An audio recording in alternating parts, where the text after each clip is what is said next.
में रख लो, क्यों रख लो? तो I don't believe that additional responsibility, ऐसा कुछ नहीं। जहां पे फायदा होगा हमें वो काम करना चाहिए, अगर फायदा नहीं है तो छोड़ो। और ये दिस इज माई बात बिलीफ। सच है, पॉपुलेशन माइग्रेशन जो है ये एक सोसाइटल क्राइसिस भी जनरेट करता है। जैसे पाकिस्तान ने अफगानियों को 40 लाख अफगानियों को होस्ट किया और उसका फिर हमें नुकसान भी हुआ, बड़े बड़े मैसिव, हमारा तो सारा सोशल फैब्रिक टूट गया उससे। जारी बात है इसके डैमेजेस जो हैं वो हमें तो क्लैशन को फॉर ड्रग्स और बहुत कुछ मिला। खैर रोहिंग्या के मामले में तो एक और चीज है। एनी हो, मैं सब मूविंग फॉरवर्ड इंडिया का मैं देख रहा हूँ कि जैसे फॉर इंस्टेंस जयशंकर साहब हैं, he seems to be prime minister Modi's eyes ears and even mouth at same time. तो जितनी सख्त जुबान जयशंकर बोल रहे हैं, जितनी स्ट्रेटेजिक कम्युनिकेशन और टफ लैंग्वेज और टफ चाइना के ऊपर बात कर रहे हैं, या वेस्ट को जो टफ बात कर रहे हैं, what is the mindset behind that? क्यों जो है वो ये इतनी टफ है? क्या ये जैसे ऐसे लग रहा है कि वो, क्या आप समझते हैं कि दुनिया को आपकी जरूरत पड़ गई है तो भाई आप ठीक है इनको इसी में घुमा के रखो और आप बात करो, अपना मौकफ आगे रखो? आप इसको कैसे देखते हैं? चीमा साहब, आपने एक बात नोट करी है, जयशंकर साहब का जो लहजा है वो पिछले एक एक साल में ज्यादा टफ हुआ है, आपने नोट करा है बात? यस, मैं दिस इज व्हाट आई हाँ। Was like. हाँ। चीमा साहब, ऐसा है ना कि भारत को एक चीज रियलाइज हो गई। कई बार आपकी शो में मैं कह चुका हूँ कि सबको अपनी लड़ाई लड़नी है, पाकिस्तान को अपनी लड़ाई लड़नी है, भारत को अपनी लड़ाई लड़नी है। कोई किसी का सगा नहीं है, कोई किसी के साथ नहीं आता। आज की तारीख में हम क्वाड के मेंबर हैं, तो क्या हुआ? अगर चाइना के साथ लड़ाई होगी तो हम क्या चाहेंगे? क्वाड वाले क्या हिमालय आएंगे हमारे साथ लड़ने के लिए? नहीं आएंगे। We have to fight alone, which is why we are now talking tough to the Chinese. हमें पता है, हमने चाइनीज के साथ बहुत कॉम्प्रोमाइज करा। हमने बोला ठीक है, आप कोई बात नहीं, मिल के बात कर लेते हैं।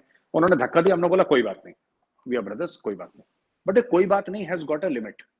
अब वो लिमिट उन्होंने क्रॉस कर दी चाइनीज ने। Now people, we are going ahead buying so many things, aircraft carrier commission में आप या बहुत देखेंगे, there are so many top of the range American and Israeli weapon systems and software related to defense that are coming into this thing. And धीरे धीरे धीरे धीरे sir किस तरीके से चाइना को लाइन पे लगाना है, हमें लगाना पड़ेगा, हमारी मजबूरी है। हम ऐसा चाइना के साथ लड़ना बिल्कुल नहीं चाहते, क्योंकि हमें भी बहुत नुकसान होगा, चाइना को भी बहुत नुकसान होगा। लेकिन क्या करें, अगर लाइन ऑफ एक्चुअल कंट्रोल के सामने दरवाजे पर ही नॉक कर दे हर रोज चाइना, तो we'll have to take care of it. हमें फिर चाइना को समझाना पड़ेगा ना, और हमें कुछ तो अपनी बात करनी पड़ेगी।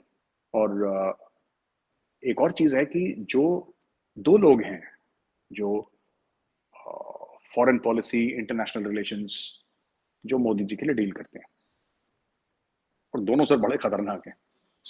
One is doctor S Jaishankar and the other one, जो आपको ज्यादा मीडिया में नहीं दिखेंगे but he is also equally active, that is the NSA, Shri Ajit Doval, Kirti Chakra, he is there. सो ये हैं मोदी जी के साथ ही। जब भी मोदी जी बाहर जाएंगे आपको दिखेंगे लेफ्ट राइट में घूमते हुए, they will this thing. And ये लोग लगे रहते हैं, एंड दे आर, या काफी हद तक जहां पे इंडिया की बात है, these are also ideological people.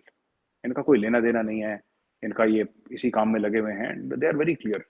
देखिए चीमा साहब ना, अगर if Pakistan has to move towards greatness, और if India has to move towards greatness, any country for that matter, आपका मुल्क मेरा मुल्क, तो चीमा साहब नंगे पैर ना अंगारों के ऊपर चलना पड़ेगा, ये बात तय है।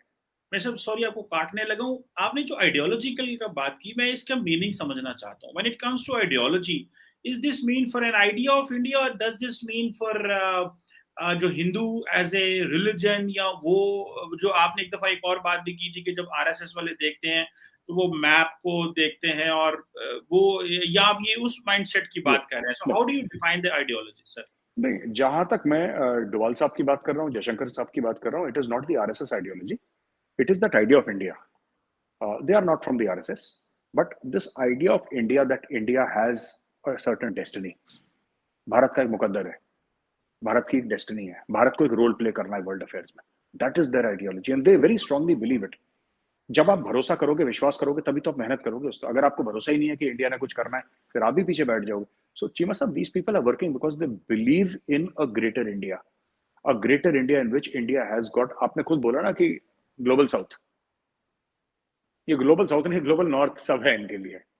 They are working towards that goal where India has that, because very soon we will be the world's most populous nation, and very soon we are going to be among the top 3 economies of the world.